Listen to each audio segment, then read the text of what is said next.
믿는 부모, 복된 자녀라는 제목으로 함께 은혜를 나누려고 합니다. 부제를 붙인다면 부모의 삶이라 이렇게 말할 수가 있습니다. 오늘 우리가 어린이 주일을 받지만 사실 세상 조유에 어린이 없는 어린이 주일 예배를 맡고 있는 것이 사실입니다. 오늘 그래도 사부 예배 다행히 우리 은성이 언어가 나와서 얼마나 감사한지 모르겠습니다. 유네스코에 따르면 코로나 사태로 전 세계 학생의 87% 정도인 한 15억 명의 어린아이들이 학교에 가지 못하고 집에 있다고 합니다. 그러니 아이들이 얼마나 답답하겠어요. 근데 더 답답한 것은 부모입니다. 그렇죠? 날마다 극기훈련을 해야 되는 중입니다. 그래서 지금 서로 답답하니까 우리 교육부에서 이제 슬슬 학교에 문을 열 채비를 하고 있다는 소식이 옵니다. 많은 즐거움도 있지만 반가움도 있지만 또 은근한 염려가 되는 것도 사실인 것입니다. 저는 코로나 시국 때문에라서라도 이제 우리 공교육이 많이 바뀌어야 된다고 생각합니다. 물론 교회도 바뀌어야 되겠지만 말입니다. 사실 많은 학부모들이 공교육에 실망하고 있지만 어쩔 수 없이 자녀를 학교에 보내고 있습니다. 표면적인 이유는 간단합니다. 공부야 학원에서 대체할 수가 있지만 말입니다. 또래 아이들끼리 인성교육은 학교에 가지 않으면요 방법이 없는 것 아닙니까? 그래서 어쩔 수 없이 이제 집에서 대체할 수 없기 때문에 학교에 보내는 것이 사실입니다. 그런데 진짜 더 솔직한 이유가 있습니다. 뭐냐면요, 벌어먹고 살아야 되지 않습니까? 그럼 일 나가야 되죠, 그죠? 일 나가면 어떻게 합니까? 아이들 어디에 맡길 겁니까? 학교에 맡길 길밖에 없지 않습니까? 요즘 부모들은요, 단순히 돈을 벌기 위해서만 직장생활 하지 않습니다.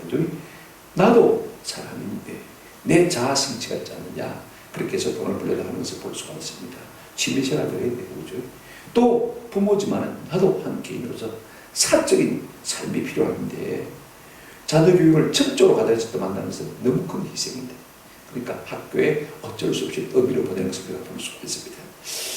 이걸 좀 더 분석해서 좀 더 적나라하게 우리가 생각한다면 두 가지 이유를 들 수가 있을 것 같아요. 하나는요, 아무리 내가 배운 부모지만은 자녀 교육만큼은 자신이 없어. 내가 아무리 우박사라고 할지라도, 아니 심지어 교육 박사라 할지라도 말입니다. 내가 내 자식 교육에서 잘 된다는 보장이 있을까요? 한번 생각해 보십시오. 자신이 아무도 없어요. 나는 내가 이렇게 교육시키면 확실하게 자녀를 만들어낼 수 있을 거야. 이런 자신감을 가지고 덤비는 부모가 있을까요? 없을 것 같습니다. 또 하나는 우리 부모 세대만큼 자녀 교육에 올인할 수 있는 그런 자신이 없기 때문에 그렇습니다. 왜 그러냐면요, 자식도 중요하죠. 중요하지만 그러나 내 인생도 중요하다는 것입니다. 내 자아 성취도 중요하다는 것입니다. 더 노골적으로 말하면 자녀를 위해서 전적으로 희생할 마음이 없는 극도의 인식 때문에 우리가 자꾸 자녀를 학교로만 밀어내고 있는 것을 볼 수가 있습니다. 그러나 우리가 성경적으로 보면요, 인류로 이 세상에 살면서 남자의 최고의 특권은 아버지가 되는 것이고 여자의 최고의 특권은 어머니가 되는 것입니다. 세상은 어떨지 몰라도요, 성도는 믿음 좋은 부모가 되었어 복된 자녀나 후대를 기르는 것이 그 마음의 소망 아니겠습니까? 한번 생각해 보십시오. 내 세대는 가지만은 그러나 내 자녀 세대는 나보다 더 나은 복을 받고 하나님 앞에서 인정받고 칭찬받는 삶을 살았으면 좋겠다는 것이 부모의 한결같은使命인 것입니다. 잘 믿는 부모가 된다는 것은요, 자녀에게 더 없는 복이 된다는 사실을 우리 성도들은 다 알고 있습니다. 그런데 우리 현실은요, 그렇습니다. 부모는 많지만 잘 믿는 부모는 드뭅니다. 우리 현실은 자녀는 많지만요, 진짜 복된 자녀는 그렇게 많지 않습니다. 우리가 좋은 환경 만들어서 돈만 벌어서 말입니다. 그렇게 해서 자녀에게 좋은 것만 해주면 좋은 자녀가 될 것이다, 좋은 부모가 될 것이다, 그렇게 생각합니다만 그렇지 않습니다. 우리가 공부만 잘하도록 시켜주면 좋은 자녀가 될 것이다, 그렇게 생각합니다만 그렇지 않습니다. 우리 조국 부모들을 보세요. 조국 자녀들을 보세요. 그렇게 좋은 환경과 예쁜 가운데서 그죠? 그렇게 교육시킨다고 시키지만 그것이 여러분 한 30년 이후까지 한번 추적을 해보면 재밌는 일이 많이 벌어질 것 같아요. 여러분 열심히 한번 보시기 바랍니다. 앞으로 뭐 내가 악담을 하고 가는 것이 아니고 실제로 한번 봐보시기 바랍니다. 오늘 우리 부모들의 아픔이 있다면 말입니다. 자녀들에게 행건한 모범이 되지 못했다는 것. 그 다음에 진정한 스승이 되지 못했다는 것. 자녀들의 견고한 보장이 되지 못했다는 후회가 우리에게 막심한 것입니다. 어떻게 하면 우리가 믿음 좋은 부모가 되어서 우리의 자녀들이 복된 시대가 되게 만들까? 오늘 이것을 우리가 마음에 생각하면서 말씀을 좀 생각할 수 있는 있으면 참 좋겠다 싶습니다. 첫 번째로 생각할 것은 부모의 사명이라는 것이고 좋은 믿음의 부모가 된다는 것은 결국은 경건한 모범의 사람이 된다는 것을 바라고 있는 것을 볼 수가 있습니다. 우리가 오늘 본문을 읽었습니다만 잠언 14장 26절 이거 다시 한번 본문을 보시기 바랍니다. 아주 귀한 말씀이에요. 보세요. 여호와를 경외하는 자에게는 뭐가 있습니까? 견고한 은혜가 있나? 마음이 든든하다는 것입니다. 왜 마음이 든든하냐? 그 자녀들에게 뭐가 있으리라? 피난처가 있다는 것입니다. 우리가 믿음으로 살고 경건하게 살고 하나님 의지하고 살면요, 하나님이 우리에게도 든든한 의지가 되실 뿐 아니라 자녀들에게도 뭐가 되어준다고요? 피난처가 되어준다는 것입니다. 여러분 이것만큼 큰 복이 있습니까? 한번 생각해 보십시오. 비슷한 말씀이니까 조금 이따 생각하겠습니다만 잠언 20장 7절 말씀에 이런 말씀이 있습니다. 온전하게 행하는 자가 의인이라. 그의 후손에게 뭐가 있으리라? 복이 있으리라. 여러분 공통분모가 무엇입니까? 복된 자녀를 원한다면 무조건 부모가 경건해야 되는 것입니다. 하나님을 경외하는 삶을 살아야 된다는 것입니다. 부모의 경건이 자녀의 복과 직결된다는 말씀인 것입니다.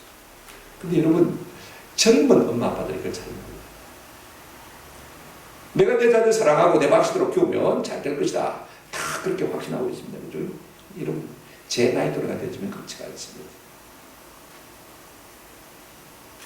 공부를 많이 하지 못한 후회가 아닙니다. 돈을 많이 벌지 못한 후회가 아닙니다. 가장 큰 후회는 뭐냐면 내가 내 자녀에게 복을 남겨주기 위해서 경건하게 살지 못한 후회가 가장 큰 것입니다. 무엇으로 그걸 증명할 수가 있습니까? 성경의 새 아버지 혹은 어머니를 통해서 우리가 한번 살펴봤으면 좋겠는데요. 먼저는 이삭의 아버지 아브라함입니다. 아브라함은 75세 때 하나님 앞에 부름을 받습니다. 갈 때 오래 살았는데 내가 내 고향 내 아버지 친척집을 떠나서 내가 내게 지시할 땅으로 가라. 그러면서 하나님께서 크게 세 가지 복을 하셨습니다만 첫 번째가 그것입니다. 너로 큰 민족을 이루게 하겠다. 아마 아브라함의 마음에 가장 와닿았던 게 뭐냐면 그때까지 결혼했지만 자식이 없었으니까 큰 민족을 이룬다는 이 말에 소리가 있던 것 같아요. 그래서 이제 하나님의 명령을 듣고 가나안으로 갑니다. 근데 여러분 10년이 지나도요 하나님 자식 안 주었습니다. 인위적인 자구책으로 아들을 얻었다가 여러분 큰 낭패를 당하지 않습니까? 근데 더 나아가서 25년 만에 하나님께서 큰 민족을 이루라고 했는데 딸락 아들 하나 이삭을 주셨습니다. 그죠? 그래도 뭐 감사하긴 감사하죠. 어느 정도 경고한 세월이 지났을 때 하나님께서 느닷없이 아브라함을 불렀습니다. 창세기 22장을 보면 아브라함아 부르시고는요 내 사랑하는 아들 독자 이삭을 내게 뭐로 바치라? 번제로 바치라 그랬습니다. 하나님이요 아브라함의 아들 이삭이 독자이기도 합니다. 그죠? 사랑하는 아들이기도 합니다. 그러면서도 여러분 생각해 보십시오. 아들 이삭을 뭐로 바치라? 번제로 바치라. 번제는요 남는 것 없이 몽땅 태워드리는 제사입니다. 어떻게 하나님이 이렇게 말씀하실 수가 있으며 어떻게 부모가 이렇게 할 수가 있는 것입니까?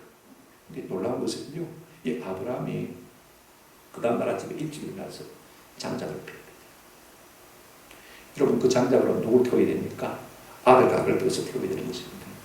여러분 그 부모의 마음이 어떻겠습니까? 장작이 쪼개지는 것처럼 이 아버지 아브라함의 마음이 천갈래 만갈래 뒤집어졌습니다. 그리고는요 사흘 광야길을 모리아산을 해서 걸어갑니다. 우리가 그는 작심삼일이라고 그러죠.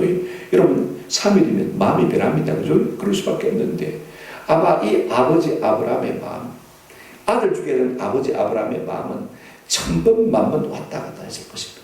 과연 하나님이 말씀하신 게 맞나? 내가 잘못 들은 게 아닐까? 꼭 이렇게 해야만 할까? 집에 갈까? 아마 그런 수없는 갈등을 하면서도 모리아산까지 당도했습니다. 그리고는요 종들을 산 아래에 내려두고 어떻게 했습니까? 산꼭대기에 올라가서 이제 달을 쌓고 아들 이삭을 결박해서 그 위에 올려놓습니다. 올려놓고는요 칼을 들었습니다. 여기까지 순종입니다. 순종의 것을 볼 수가 있습니다. 그때 창세기 22장 12절 보면 하나님이 급하게 아브라함을 부르신 것을 볼 수가 있습니다. 아브라함아, 그 아이에게 손을 내지 말라. 아합을 구하지 말라. 네가 네 아들, 네 독자까지도 내게 아끼지 아니하였으니 내가 이제야 네가 하나님을 경외하는 줄을 알겠다. 시험에 통과하는 것입니다. 하나님이 아브라함을 달아보실 것이죠. 그렇다면 그 이후에 여러분 이삭의 삶이 어땠을까? 여러분 우리가 창세기를 보게 되어지면요, 네 족장의 이야기가 주를 이루는데 아브라함, 이삭, 다음에 야곱, 요셉 이야기입니다. 여러분 창세기에서 어느 족장의 이야기가 가장 많이 나올까요? 많은 분량을 차지할까요? 1번 아브라함, 2번 이삭, 3번 야곱, 4번 요셉. 누구일까요? 답을 맞추는 사람은 신학대학원에 갈 자격이 있습니다. 몇 분일까요? 성경만 읽었잖아요, 그죠? 2번 이삭의 이야기가 가장 짧게 나옵니다. 아브라함 아버지에게 묻어나오고 아들 야곱에게 묻어나오는 것을 볼 수가 있습니다. 그 다음에 3번 야곱 이야기가 가장 많이 나옵니다. 왜냐하면 가장 불순종했거든요. 가장 많이 던졌거든요. 그러니까 야곱의 이야기가 굉장히 많은 것을 볼 수가 있습니다. 근데 이삭 이야기는 그냥 묻어나와요. 근데 놀라운 것은요, 제가 성경을 아무리 읽어봐도 이삭의 시간에 어떤 시간이 왔냐면요, 마치 호수 위를 미끄러지는 그런 시간이 산 것을 볼 수가 있습니다. 아들을 구하는 줄부터 시작해가지고 하나님이 다 알아서 해주셨어요. 가나안 땅에 기근이 들었을 때도 여러분 기근이 들으면 당연히 농사됩니까? 안 됩니까? 안 됩니다. 그런데 이 아들 이삭이 어디를 가서 어디를 씨를 뿌리든지 말입니다. 그의 농사에서 백배나 얻었다. 하나님께서 어디에 가서 뭘 하는지 복을 주신 것을 볼 수가 있습니다. 이삭이 무엇 때문에 이와 같은 편안한 삶을 맛볼까? 하나님이 그의 보장이 되어주시기 때문에. 그죠? 뭐 때문에요? 아버지 아브라함의 믿음 때문에, 기름 때문에 하나님께서 그 아들에게 복을 주신 것을 우리가 볼 수가 있습니다. 두 번째가요, 서무 자녀의 아버지였던 욥입니다. 욥은요, 실존 인물입니다. 뭐 시가서에 나온다고 해서 그냥 작중의 인물이 아닙니다. 그죠? 야고보서 5장에 보면 그렇게 분명히 말하고 있는 것을 볼 수가 있습니다. 이 욥은 동시에 족장시대의 사람입니다. 아브라함, 이삭, 야곱 시대의 사람이었다고 말입니다. 그죠?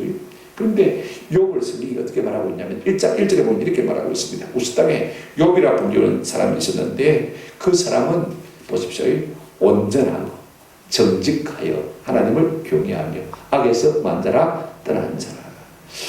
뭐 하나님을 경외한다 그러면요, 나도 하나님을 경외하는데 그렇게 말할 수 있습니다. 그런데 앞에 말이 참 중요합니다. 그 사람은 뭐하고요? 온전하고. 내게 해당됩니까? 안 되죠.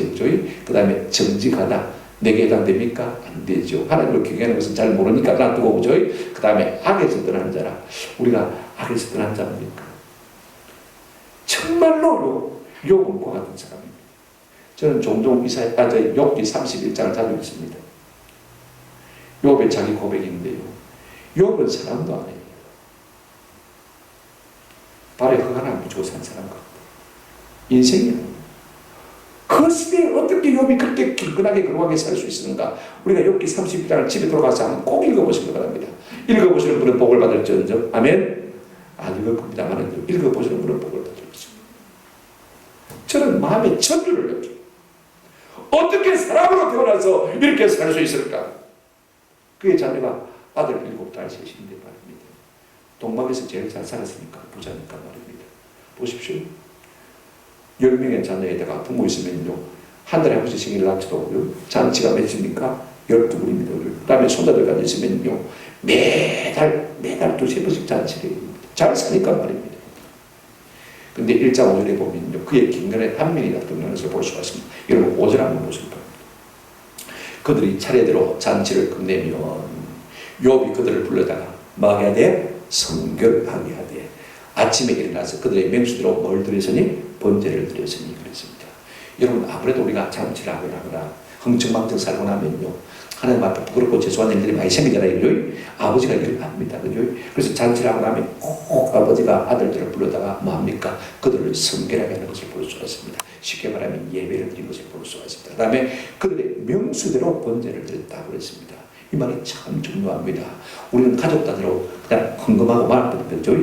근데 참 제가 이 말씀을 생각할 때마다 우리 개성우수의 생각해요. 이분은요, 감상금 액수가 중요한 게 아니고 감상금을 하면 항상 그렇게 합니다. 식구들 아가페, 자기 공성현 집사 남편 이름으로 하고 그 다음에 뭐 아이, 딸 쫙 감사금 내용에 감사기도 제목 근데 아마 원고 잔잔한 것을 부르는데 깨알같이 참 아바피 잔잔 아바피 여러분 그렇게 하나님 앞에 뭐 했다고요? 제사했단 말입니다. 그 다음 더 중요한 말씀이 있습니다. 이는 그 이유가 있습니다. 욥이 말하기를 혹시 내 아들들이 한번 따라합시다. 죄를 범하여 마음으로 하나님을 욕되게 하였을까 함이라. 여러분 몸으로 죄를 져도 죄 아니라고 생각하는 세상이 오늘 이 세상인데 말입니다. 그들이 잔치를 하다가 흥청망청하다가 그죠?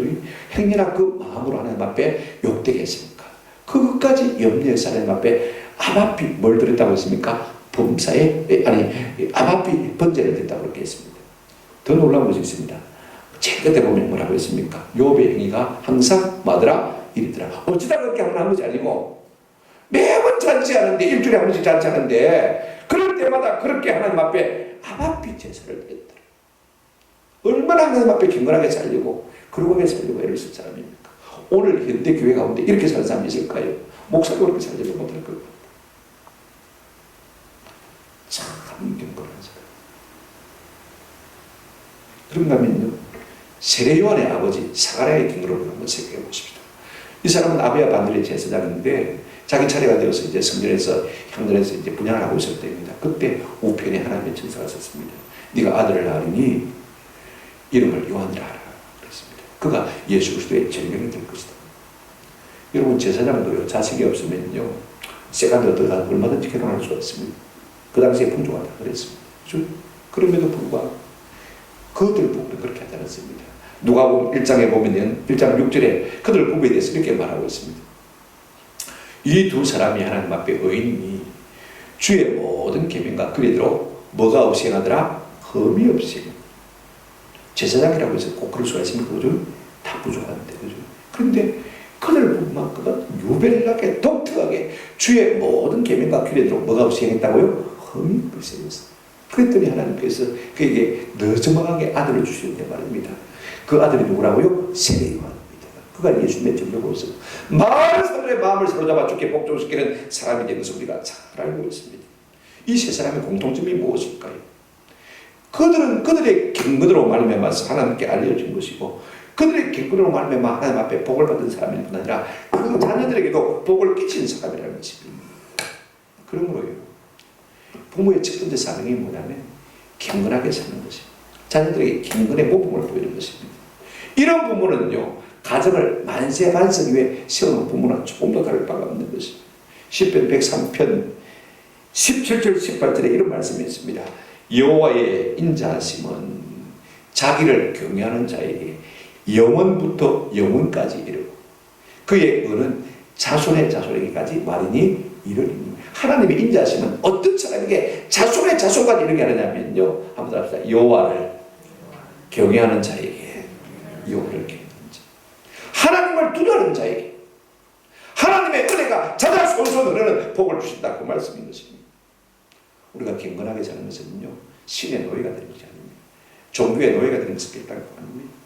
나와 나 자신 자손과 내 자자손손을 영원히 복되게 만드는 비결인 줄로 믿습니다. 오늘 우리 가운데 이 같은 은혜가 있기를 주님의 이름으로 축원합니다. 두 번째 부모의 사명이 뭐냐면요 한번 합시다. 자녀의 스승이 되는 것입니다. 자녀의 스승이 되는 것입니다. 여러분 스승은요 말로만 가르치는 사람이 아닙니다. 그죠? 삶으로 가르치는 사람입니다. 우리가 말로 자녀를 가르치면 아이들이 따집니다. 그죠? 근데 몸으로 가르치면요 따르는 것을 볼 수가 있습니다. 이게 참 중요한 것입니다. 이게 스승의 모습인 것입니다. 오늘 잠언 22장 보십시오. 6절 말씀에 보시면 이런 말씀이 있습니다. 마땅히 할 길을 아이에게 말하 가르치라.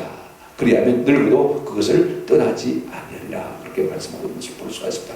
누가 그렇게 가르쳐야 된다는 말이 없습니다만은요 아이에게 가르치라라고 한 것을 보아서 그 부모일 수도 있고 어른일 수도 있습니다. 여러분 부모가 된다는 것은요 어른이 된다는 것은 자녀들에게 아이들에게 스승이 된다는 것을 의미하는 것을 볼 수가 있습니다. 이게 가르치라는 말은요 말로만 가르치라는 말이 아닙니다. 학교 선생님들처럼 그게 아니고 삶을 통해서 훈육시키라 훈련시키라 그 말씀인 것입니다. 근데 여러분, 말로만 가지고는 자녀가 훈련이 안 됩니다. 그죠? 내가 삶의 모습을 보여줘야, 내가 그렇게 살 때 비로소 자녀들이 그 삶의 모습을 보고 본을 받게 되는 것입니다. 이렇게 하지 않고 좋은 결과를 얻으려고 하는 것은요, 심지 않고 얻으려고 하는 도둑놈10보다 조금 더 다를 바가 없는 것입니다. 부모지만은요, 진짜 실패. 오늘 본문이 이렇게 말하고 있습니다. 마땅히 행할 길을 아이에게 가르치라. 뭘 가르치라고 했습니까? 한번 따라합시다. 마땅히 행할 길을. 부모가 뭘 가르쳐야 됩니까? 마땅히 행할 길을 가르쳐야 되는 것입니다. 그러면 마땅히 행할 길이 무엇인가? 궁금하지 않습니까? 마땅히 행할 길이 뭐지? 국어, 산수, 사회, 자연인가? 과학인가? 윤리인가? 도덕인가? 자, 여러분, 우리가 출애굽기 18장 20절에 보면 이렇게 말씀하고 있습니다. 그들에게 율례와 법도를 가르쳐서 마땅히 갈 길과 할 일을 그들에게 보이고 그렇습니다. 마땅히 갈 길과 할 일을 보이는 것은 무엇입니까? 율례와 법도. 이렇게 말했지만 간단하게 말하면 한번 따라합시다. 하나님의 말씀, 성경입니다. 성경. 우리가 자녀들에게 가장 중요하게 가르쳐야 될 것이 여러분 학교 공부 아닙니다. 한번 따라합시다. 하나님의 말씀. 이걸 주일날 한 번 10분 교회 와서 듣는다고 해서 되겠습니까? 한번 생각해 보십시오. 성경을 가르쳐요. 언제부터 가르칠 것이냐? 마땅히 해야 할 길을 한번 따라합시다. 아이에게 어릴 적부터. 아이는 몇 살 때부터인가? 엄마 아빠 말하기 시작할 때부터, 그죠? 돌질할 때부터 우리가 벌써 가르쳐요. 우리 사랑에도 가만히 보면요, 이제 저도 내일 모레 되거든요. 식탁에 앉아서 스마트폰 보고 있는데 밥을 먹는 것인지 스마트폰을 보고 있는지 분간합니다. 제가 옆에 가서 아무리 집적해도 반응도 안 합니다. 그거 쳐다본다. 네, 여러분, 기계에 만들어주는 하나님입니다. 우리 하이패밀리 송기름 목사님 제게 글을 보내왔어요.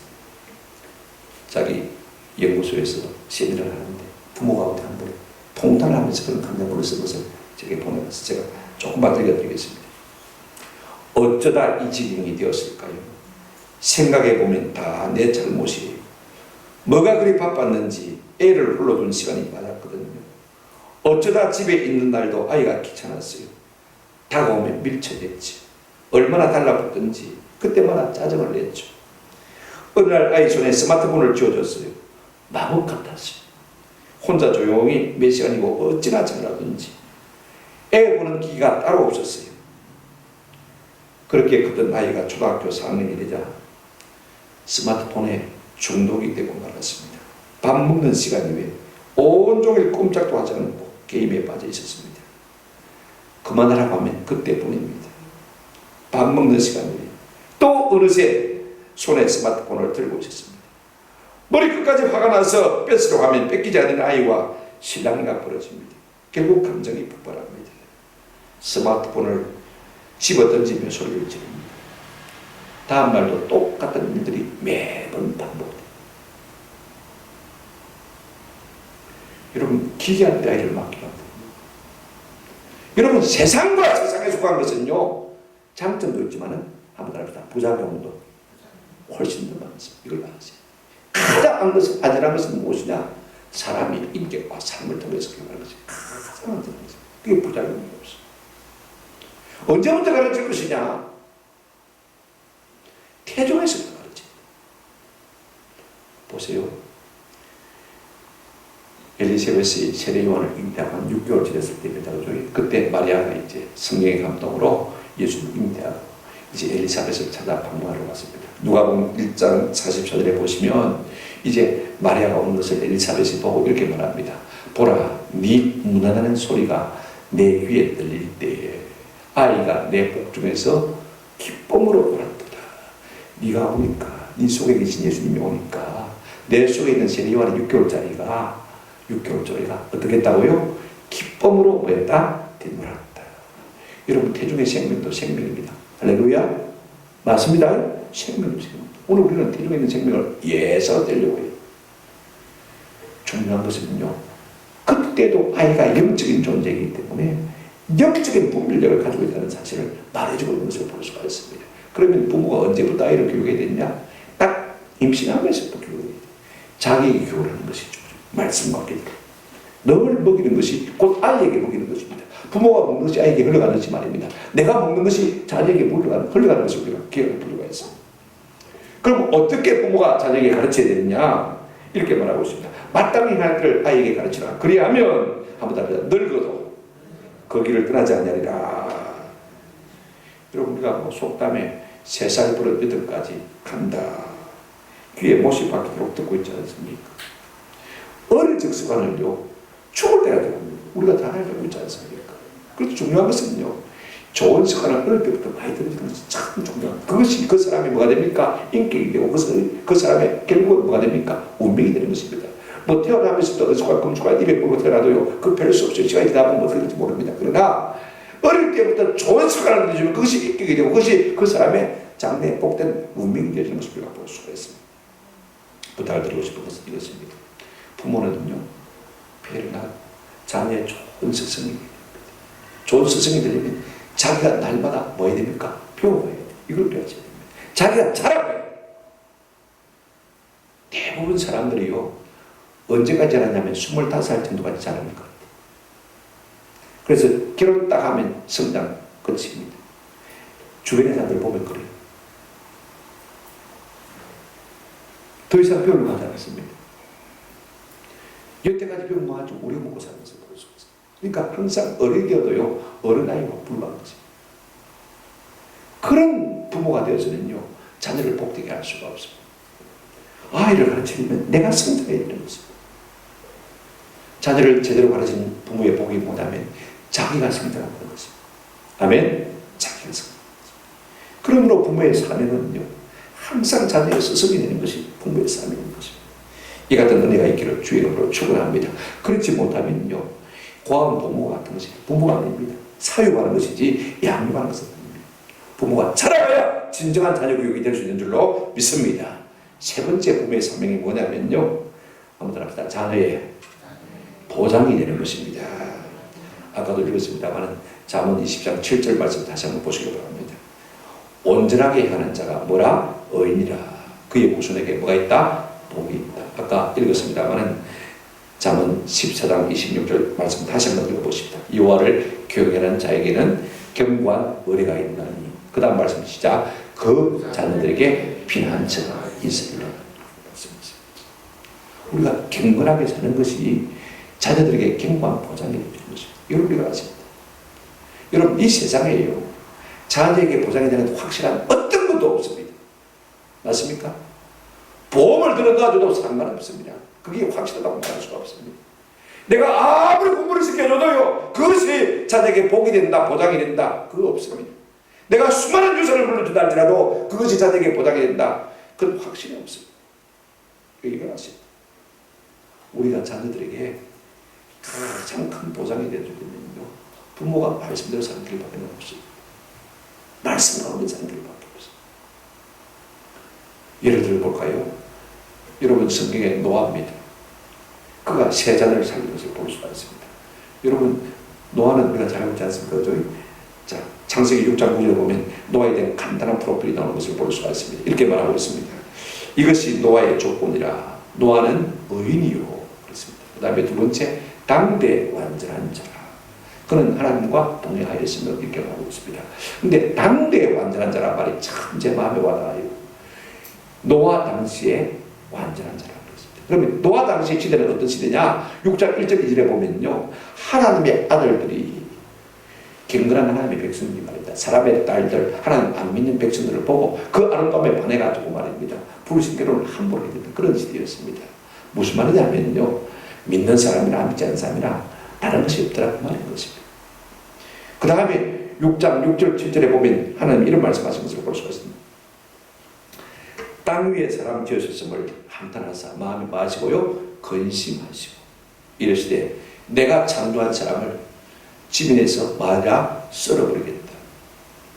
하나님께서요, 그 사람이 그 당시의 사람들이 얼마나 악했던지 그 땅의 모든 사람을 홍수로 썰어버렸다고 말씀하신 것을 볼 수가 있습니다.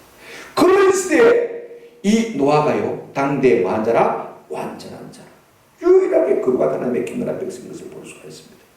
그래 하나님께서 세상을 홍수로 심판하기로 작정하시고 120년 동안 노아라고 방주를 만들게 하는 것을 볼 수가 있습니다. 우리가 6장 17절 18절에 보면 하나님 이렇게 말씀하신 것을 볼 수가 있습니다. 내가 홍수를 땅에 일으켜 물은 생명의 기운이 있는 모든 육체를 천하에 망했다. 멸절하리니 땅에 있는 것들이 다 말이라 죽으리라. 땅에 있는 모든 생물들 사람 짐승 다 할 것 없이 다 하나님이 쓸어버린다고 했습니다. 그런데 18절에 보면 이런 말씀이 있습니다. 그러나 너와는 내가 언약을 세우니 하나님이 약속을 먼저 했습니다. 아브라함이 그렇게 하라고 한 것 아닙니다. 그죠? 하나님이 먼저 기쁜 마음으로 약속을 해주신 것을 볼 수가 있습니다. 너는 네 아들들과 네 아내와 네 며느리들과 함께 그 방주로 들어가서 말아 살라 그 말 아닙니까? 보십시오. 그 아들들이 무슨 특별한 것이 있었겠습니까? 아버지가 하나님 앞에서 경건하게 사니까 그것이 자녀에게 보장이 되어서 모든 사람이 다 죽고 멸망당하는 그 가운데서도 구원을 받는 것을 볼 수가 있습니다. 할렐루야. 아무리 세상이 보면요 부모가 믿음으로 살고 경건하게 살면 이것이 자녀에게 뭐가 됩니까? 보장이 되는 줄로 믿습니다. 또 하나 여러분, 한나의 경건입니다. 한나가 누굽니까? 사무엘의 어머니죠. 그 남편 엘가나가 말입니다. 한나가 아이를 낳지 못하니까 세간들을 얻었어요. 둘째 부인을 얻었습니다. 본인 납니다. 그가 아들을 쑥쑥 자라야 되니까 이 고처가 말입니다. 본처를 내밉니다. 맨날 과시하고 무시하고 막 헐뜯고 비난하고 비방하고 욕하고. 여러분 같이 무다히 머리카락 잡아당기고 싸울 수가 있습니까? 그래봐야 자기가 지는데 그죠? 싸워봐야 지는데. 그래서 이 한나가 날마다 하는 것이 무엇입니까? 성전에 가서 기도합니다. 하나님 내가 자식 없는 죄입니다. 그래서 내가 이렇게 무시를 당합니다.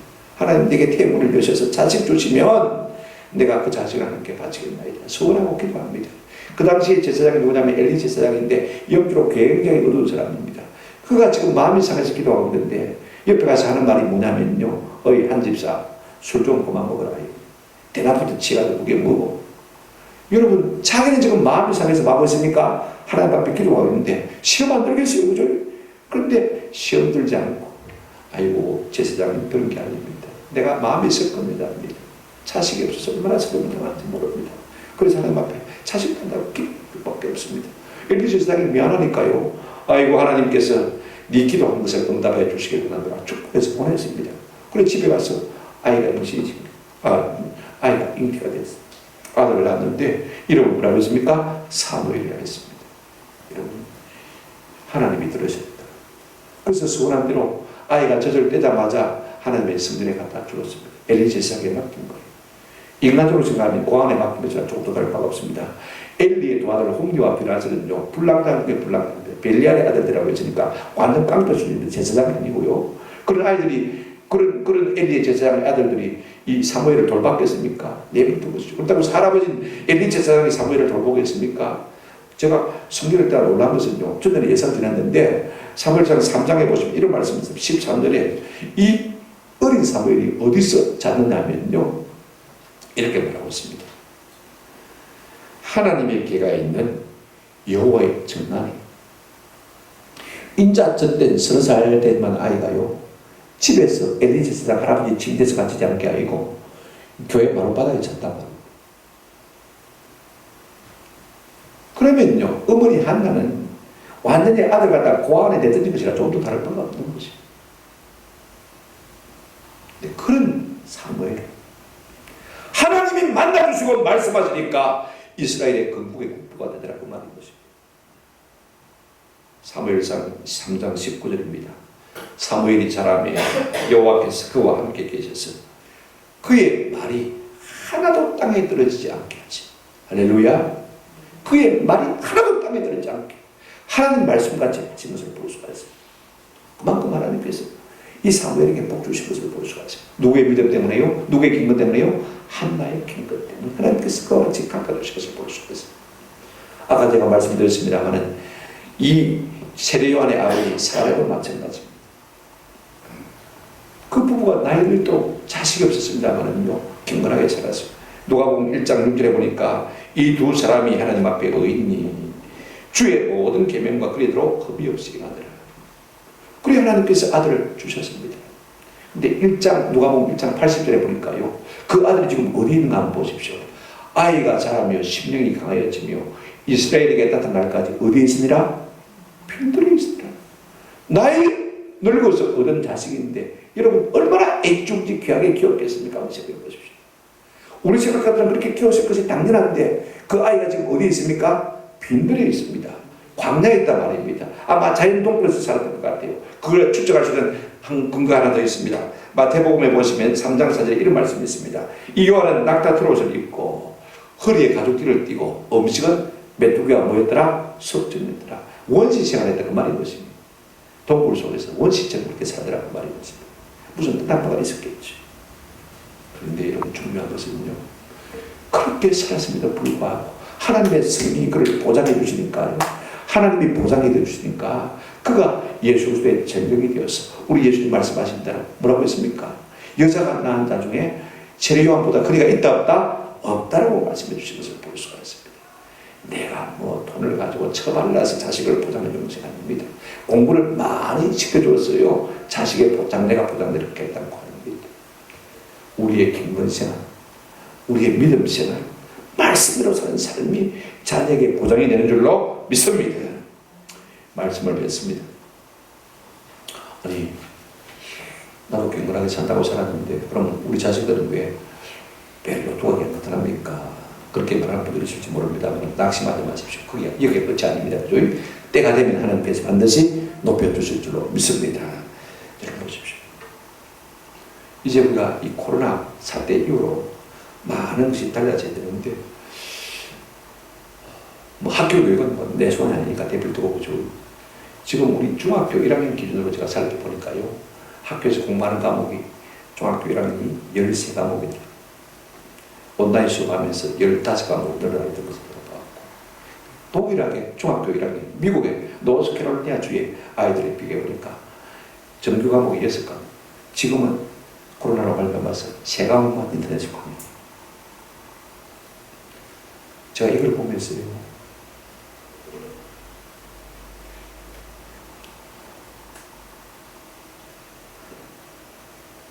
학교 교육 마치 비생산적인 교육이었다. 한번 합시다. 고비용, 저효율. 얼마나 돈을 갖다 끌어부는데, 시간 갖다 많이 끌어부는데 별로 관한 거. 지금 학력 평균 절하가 되는 것을 볼 수가 있어요. 대학에서 교수들이요, 아이들 못 가르쳤다고 이구동성입니다. 말귀를 못 알아들어서 대학 교수 못 해먹겠다.